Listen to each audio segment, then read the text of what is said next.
Friends, शुरू करते हैं आज की हमारी कहानी शक भाग 8। अभी तक हमने पढ़ा कि गायत्री जी से सारी सच्चाई जानने के बाद केतन को अपनी गलती का एहसास होता है और वो अपनी माँ और मौसी जी के साथ नरेश जी के घर उनसे माफ़ी मांगने पहुँचता है। वहाँ पहुँच के केतन को नरेश जी बताते हैं कि वो रागिनी से नहीं मिल सकता क्योंकि वो उनसे बहुत दूर जा चुकी है। अगर केतन को रागिनी अपनी जिंदगी में वापस चाहिए तो उसे पहले उसके काबिल बनना होगा। ये सब सुनने के बाद केतन वापस घर लौट आता है और अब से अपने काम के प्रति गंभीर हो जाता है। फिर एक दिन 5 साल बाद केतन और रागिनी का आमना सामना होता है। अब आगे केतन मीटिंग के लिए पहुंच जाता है। वहां मिस्टर रॉबिन अपने स्टाफ के साथ पहले से ही कुछ डिस्कशन में लगे हुए थे। Hello mister Robin. Oh mister Ketan, welcome. हम आपका ही वेट कर रहे थे। सब लोग अपनी अपनी चेयर पर बैठ जाते हैं। एक चेयर खाली थी। Miss Rosie. Yes sir. ये रागिनी क्यों नहीं आई अभी तक? केतन रागिनी के नाम से चौंक गया, फिर खुद को संयत कर लेता है। मैं भी पागल हूँ। रागिनी यहाँ ऑस्ट्रेलिया में क्या करेगी? सर, अचानक से रागिनी के घर में इमरजेंसी आ गई है तो वो मुझे प्रेजेंटेशन देने के लिए कहकर घर चली गई। Okay, no problem. चलो फिर मीटिंग शुरू करते हैं। रोजी, पहले आप प्रेजेंटेशन देंगी, फिर आगे की कार्यवाही शुरू करें। मीटिंग करीब 1 घंटे तक चली। केतन जब मीटिंग में जाने के लिए लिफ्ट के पास पहुंचा तो रागिनी पहले से ही लिफ्ट के पास मौजूद थी। उसने आंखों पर चौड़े फ्रेम का धूप का चश्मा लगा रखा था, बाल खुले हुए थे, हल्के ग्रीन कलर का ब्लेजर पहन रखा था जो रागिनी की पुरानी छवि सलवार सूट साड़ी के विपरीत था। केतन की ओर उसकी पीठ थी, इसीलिए केतन उसे देख नहीं पाया। लिफ्ट में लगे आईने में रागिनी ने केतन को देख लिया था, इसीलिए वो 10वीं मंजिल पर लिफ्ट से बाहर निकलकर रोजी के कैबिन में चली गई। रोजी को प्रेजेंटेशन की फाइल सौंपकर रागिनी घर वापस निकल गई। ओ केतन, तुमने सामने आकर आज फिर मेरे दर्द को हरा कर दिया। क्यों नहीं भूलने देते मुझे? रागिनी सीधे घर ना जाकर एक कॉफी शॉप में बैठ जाती है। अपने और केतन के साथ बिताए पलों को याद करने लगी। काश मीनू हमारे बीच नहीं आई होती तो आज हम साथ होते। आज जिंदगी ने हमें अजनबी बना दिया केतन। कॉफी शॉप से निकलकर रागिनी पैदल ही घर के लिए चल दी। केतन ऑफिस से निकलकर टैक्सी करके होटल के लिए निकल गया। रेड सिग्नल पर गाड़ियां खड़ी हो गई थी। केतन आसपास के नज़ारे को देख रहा था। तभी उसकी नज़र सड़क किनारे फुटपाथ पर चल रही रागिनी पर पड़ी। केतन उसे भी अपना ख्याल समझता है। रागिनी, तुम आज भी मेरे दिल में इस कदर बसी हो, हर जगह तुम ही नजर आती हो। ये क्या हो जाता है मुझे? रागिनी यहाँ क्यों और कैसे आई होगी? ये मेरा भ्रम है। ग्रीन सिग्नल होते ही टैक्सी चल पड़ी। तभी अचानक केतन को कुछ याद आता है। अरे, मैं इतनी बड़ी बात कैसे भूल गया? वो रागिनी ही थी। हाँ, रागिनी यहाँ हो सकती है। ये मेरे दिमाग में पहले क्यों नहीं आया? ड्राइवर, गाड़ी वापस ले लो और वहाँ चलो जहाँ रेड सिग्नल हुआ था। चलो जल्दी। Yes sir. ड्राइवर गाड़ी घुमा लेता है। मैं इतना भुलक्कड़ कैसे हो गया? रागिनी ने बताया था उसके नितिन चाचा ऑस्ट्रेलिया में रहते हैं। रागिनी यहीं आई है, यहीं अपने चाचा चाची के पास। अब तो मैं अपने बेटे से मिले बिना नहीं जाऊंगा। सर, हम वहीं आ गए। केतन वहां चारों ओर रागिनी को देखता है। रागिनी कहीं नहीं दिखाई देती। रागिनी को उसकी चाची मिल गई थी। अरे रागिनी! चाची रागिनी को आवाज लगाती है। रागिनी, कहाँ जा रही हो? चाची आप? हाँ मैं। बैठो गाड़ी में। क्या हुआ, तुम तो ऑफिस के लिए निकली थी? कुछ नहीं चाची, थोड़ा सिर दर्द महसूस हो रहा था, मैं घर वापस आ रही थी। ऐसे पैदल? घर कहाँ है पता है ना? अभी भी 1 घंटा लगेगा। बताओ क्या हुआ? चाची की प्यार भरी झिड़की सुनकर रागिनी रुआंसी हो उठी। अरे अरे, ये क्या? ये आंसू? सब ठीक तो है ना? चाची, वो केतन। क्या हुआ, फिर कोई कारनामा किया उसने? नहीं चाची, वो यहाँ आया हुआ है। आज मीटिंग में वो भी था। तू मिली? नहीं, मैंने पहले ही उसको देख लिया था तो वहाँ से निकल गई। अच्छा किया तूने। अब उसके विषय में ज़्यादा सोच मत। रागिनी सीट से टिक कर आंखें बंद कर लेती है। केतन निराश होकर होटल पहुंच जाता है। अब इतने बड़े शहर में कैसे पता चलेगा वो लोग कहाँ रहते हैं। केतन ने कंपनी में जाकर रागिनी के बारे में जानने की कोशिश की, मगर सब बेकार। कंपनी ने अपने कर्मचारियों की डिटेल देने से मना कर दिया। केतन निराश होकर इंडिया लौट आता है। वापस आकर वो गायत्री जी को सारी बातें बता देता है। सुबह सुबह नरेश जी अपने छोटे से गार्डन में पौधे में पानी दे रहे थे। नमस्ते अंकल जी। अरे पीयूष, अरे आओ आओ। नीलम जी, गोलू देखो कौन आया है। अरे पीयूष भैया, कहाँ थे आप। गोलू दौड़कर पीयूष के गले लग गया। नमस्ते आंटी। पीयूष नीलम जी के पैर छूकर बोला। गोलू, तू तो मुझसे भी लंबा हो गया। क्या सोचा करियर के बारे में। भैया मुझे डॉक्टर बनना है, चाची जी के पास डॉक्टरी की पढ़ाई करने जा रहा हूँ। वाह, बहुत बढ़िया। नीलम जी चाय नाश्ता ले आई। अंकल, मैं आपको एक खुशखबरी देने आया हूँ, मैं शादी कर रहा हूँ। शादी? वाह, गुड न्यूज़। लड़की कौन है, क्या करती है, कहाँ की रहने वाली है। एक साथ कई सवाल कर डाले नीलम जी ने। आप लोग उससे मिल चुके हैं, मुस्कुराते हुए पीयूष बोला। आंसू? नरेश जी और नीलम जी एक साथ बोले। अरे उसे कैसे भूल सकते हैं। रागिनी के अकेलेपन में एक वही थी जिसके साथ रागिनी अपना दुख हल्का कर लेती थी। आंटी, आंसू का कहना है शादी एक ही शर्त पर होगी, जब रागिनी आकर हमारा गठबंधन करेगी, वरना मैं शादी की बात भूल जाऊं। अंकल, अब तो आपको रागिनी को बुलाना होगा, नहीं तो मेरे सन्यासी बनने के दिन आ गए। आप चाहते हैं मैं शादी करूं तो कृपया करके उसे बुला लीजिए। पीयूष ने इतनी मनुहार करते हुए कहा कि नरेश जी मना नहीं कर पाए थे। ठीक है बेटा, जैसा तुम चाहो। तुमने रागिनी के लिए बहुत कुछ किया है, हमें तो तुम्हारी इच्छा पूरी करनी होगी। हम आज ही रागिनी से बात करते हैं। पापा, मैं जिम जा रहा हूँ। बाय भैया। Bye champ. गोलू के जाते ही। अंकल, रागिनी के लिए क्या सोचा आपने, कब तक ऐसे अकेले रहेगी। केतन ने इन 4 सालों में अपने आप को भी भुला दिया है, हंसना तो जैसे भूल ही गया है। आंसू केतन के ऑफिस में जॉब करती है, उससे सारी खबर मिलती है। केतन ने एक अनाथ आश्रम भी खोल लिया है, वहाँ अनाथ बच्चों में अपने बच्चे का सुख ढूंढता है। मीनू ने भी जिद में आकर विदेशी रईस से शादी कर ली और ऑस्ट्रेलिया में जाकर बस गई। मुझे सब पता है पीयूष, तुम ये सब पहले भी बता चुके हो, पर रागिनी यहाँ वापस नहीं आना चाहती, तो फिर इस विषय में क्या सोचें। रागिनी क्या चाहती है, उसने क्या सोचा है, उसके मन में केतन के लिए फीलिंग्स बची हैं या नहीं, ये तो मिलकर ही पता चलेगा। सही कहा आपने अंकल जी, पर एक बात तो तय है, ये शादी तो रागिनी के आने पर ही होगी। आप कह देना उससे मैंने कहा है। अरे रागिनी का फोन आ रहा है, अब ये बात उससे तुम ही कह दो पीयूष। हाँ हाँ, क्यों नहीं आंटी, ये तो और भी अच्छा हो गया। रागिनी और पीयूष की नोक झोंक शुरू हो गई। मैं नहीं आऊंगी तो अच्छा है, आंसू तेरे चंगुल से बच जाएगी। मैं सही कह रहा हूँ रागिनी, तू नहीं आई तो मेरी वीरान जिंदगी के लिए मैं तुझे ही दोष दूंगा। अब कोई बहाना नहीं रागिनी, मैं सीरियस कह रहा हूँ। आंसू का कहना है जब तक तुम नहीं आओगी ये शादी नहीं होगी। ओके बाबा, तुम जीते मैं हारी, आ रही हूँ और जल्दी तुम्हें आंसू की जेल में कैद करवाती हूँ, मेहरबानी होगी। पीयूष हंसते हुए बोला। फोन कट गया। आंटी, आज रागिनी से बात करने से लगा किसी मैच्योर लड़की से बात कर रहा हूँ। पहले तो इसको तर्क करना नहीं आता था, आज बराबर क्लास लगा दी मेरी। हाँ बेटा, उसके बुरे समय ने उसे बहुत कुछ सिखा दिया। अब रागिनी हर कदम सोच समझ कर रखती है। नैना ने मेरी बेटी को नई जिंदगी दी है। जी सही कहा आपने, रागिनी आज उस जगह खड़ी है जहां वो अपना अच्छा बुरा समझकर सही दिशा में कदम रखेगी। मुझे खुशी होगी अगर वो केतन को चुनती है तो यश को माँ बाप दोनों का प्यार नसीब होगा।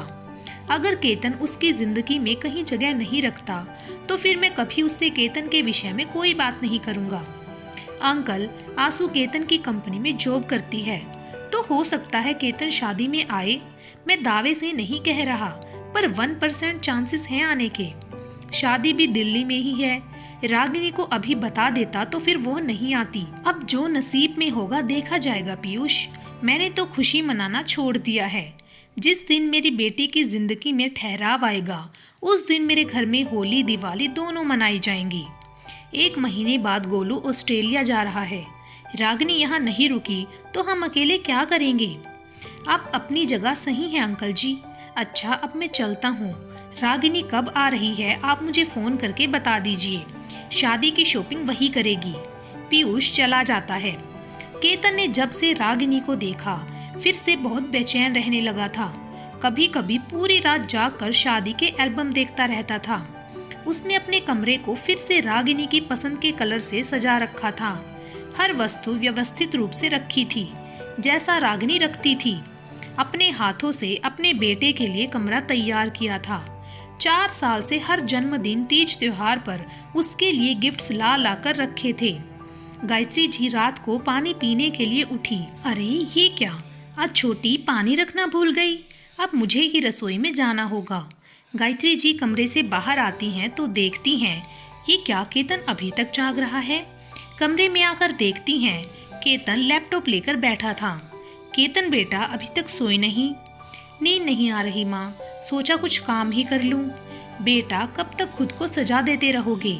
केतन कुछ नहीं बोलता। गायत्री जी पास में आकर उसके सिर पर प्यार से हाथ फेरने लगी। अपनी माँ से अपना दर्द कैसे छुपाओगे केतन? माँ, केतन के सब्र का बांध टूट गया। माँ, मैं इतनी बड़ी भूल कैसे कर सकता हूँ?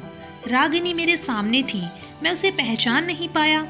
सही कहते हैं पापा, मैं रागिनी के लायक नहीं हूँ। अगर होता तो रागिनी को यूं ना खो बैठता। केतन की तड़प बढ़ती जा रही थी। अपने बच्चे से मिलने को लालायित केतन ने कितने बार नरेश जी से मिलकर रागिनी का पता जानने की कोशिश की थी। हर बार उसे नाकामयाबी का मुंह देखना पड़ा था। नरेश जी का बस एक ही जवाब होता था, जिस तरह तुमने बिना कुछ सोचे समझे रागिनी को तलाक का दर्द दिया, उसकी सजा तो तुम्हें भुगतनी ही होगी। शायद अब तुम्हें ये एहसास हो गया होगा कि जब किसी से उसकी सबसे प्रिय चीज छीन ली जाती है तब उसके दिल पर क्या गुजरती है। तुमने जो चोट दी है उसे, उस घाव का भरना बहुत मुश्किल है। वो जहाँ है सुकून से जी रही है। केतन की हर कोशिश नाकामयाब हो गई थी, पर रागिनी का पता नहीं चला था। अब जब उसने एक झलक रागिनी की देखी तो बेचैन हो गया। माँ, बस एक बार रागिनी मुझे मिल जाए, मैं उससे माफी मांगकर अपने दिल का बोझ हल्का करना चाहता हूँ। अब समझ आ रहा है मुझे कितना तड़पी होगी वो, जब मैंने उसे सफाई का कोई भी मौका दिए बगैर मीनू के कहीं में आकर तलाक दे दिया।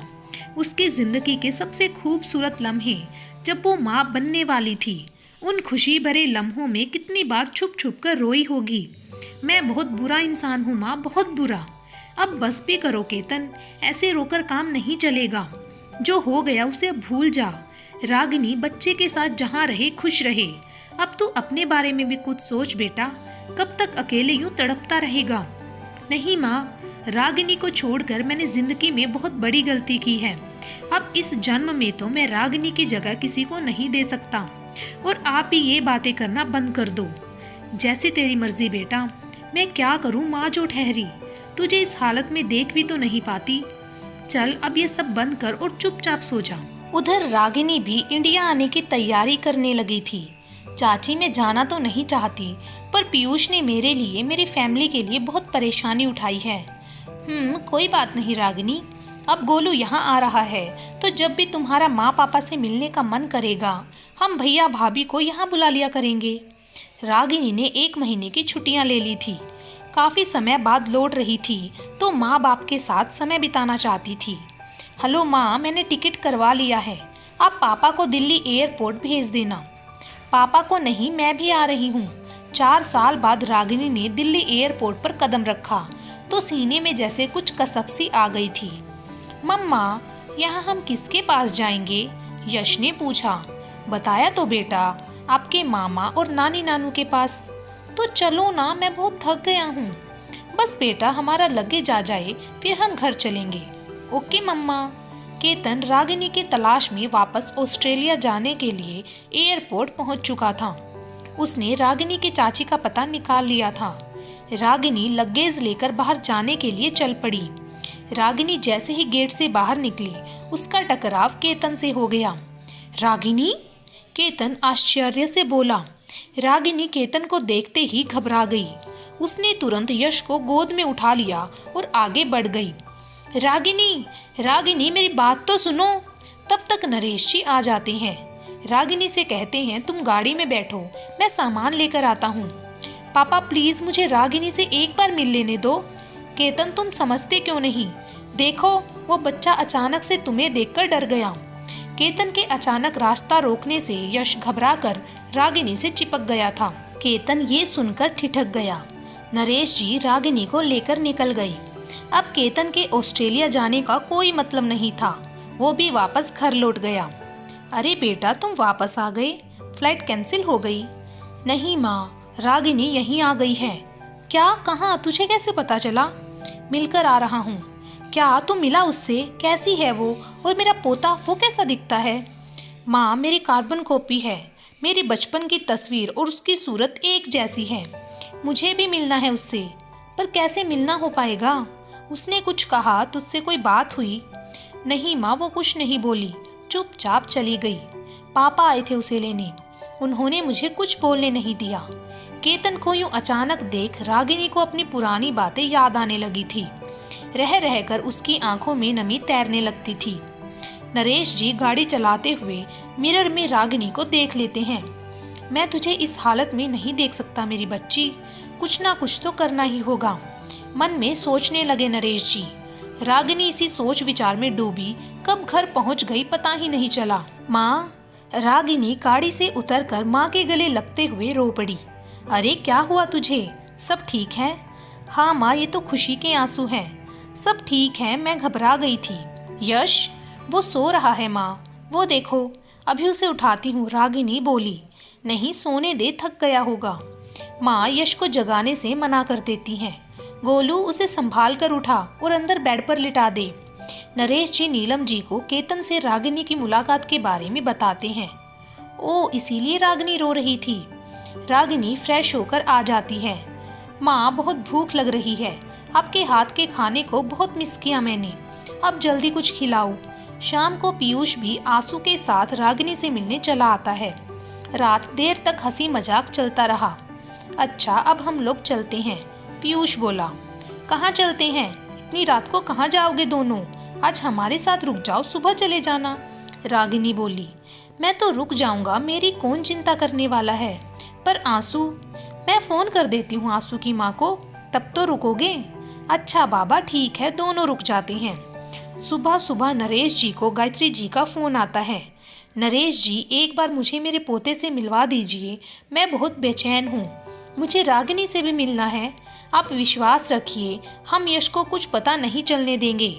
गायत्री जी ये तो रागिनी के ऊपर है, वो मिलना चाहती है या नहीं, मैं पूछकर बताता हूँ। रागिनी चाय लेकर आई तो पापा को फोन पर बात करते देख रुक गई थी। उसने सब सुन लिया था। वो नरेश जी से फोन मांग लेती है। हेलो माँ जी, वैसे तो मुझे माँ जी कहने का भी हक नहीं है, आपको यश से मिलने से नहीं रोकूंगी, आपका खून है, आप जब चाहे मिल सकती हैं, पर एक शर्त है, आप उससे अपने रिश्ते को सच नहीं मान बैठना, वो सिर्फ मेरा बेटा है। रागिनी फोन काटकर नरेश जी को पकड़ा गई।